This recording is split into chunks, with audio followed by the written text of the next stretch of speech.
the worldwide leader in sports. This is the ESPN News Network. As promised, warmest of welcomes to those of you watching the Humanitarian Bowl on the Deuce. You're now watching the ESPN News Network. I'm Dave Revson, updating you on everything going on in the world of sports today.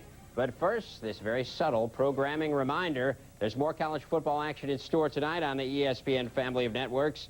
Mizzou and Colorado State doing battle in the Holiday Bowl on ESPN, a game that promises to provide many offensive fireworks. They will kick it off at 8 Eastern. You should watch.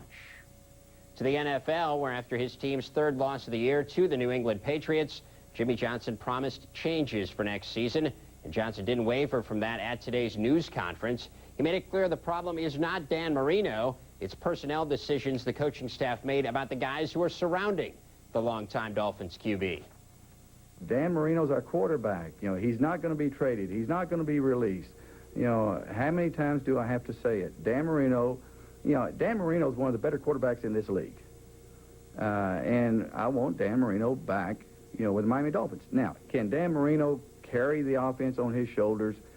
Maybe there was a day that he could, but I don't think that he can right now. And so it's my responsibility to give Dan Marino help.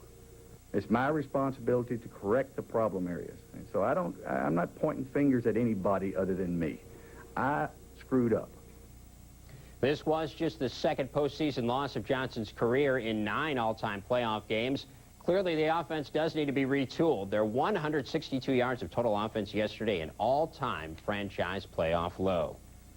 If Dennis Rodman would be voted the NBA player most likely to be involved in a major fracas, Derrick Coleman would probably be a close second. His worminess has been on his best behavior, though, this year, which left the door wide open for Coleman, and Derrick walked right through it last night. Let's check out the highlights. It was the Kings battling the Sixers.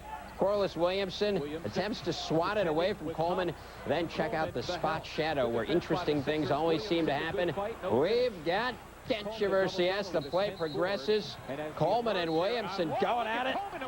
Williamson attempting the clothesline, and then everything goes crazy. Larry Brown in there trying to break it up. Players from both teams involved, although no one left the benches. That, of course, would be an automatic suspension. Speaking of suspensions, here they are. 3 games, $15,000 fine for Williamson. Coleman suspended 2 games and fined $10,000 in addition. Each fined $1,000 for being ejected. If you're watching the Humanitarian Bowl, you're headed back there 21-0 Cincinnati thanks to 2 Cornelius Bonner touchdowns.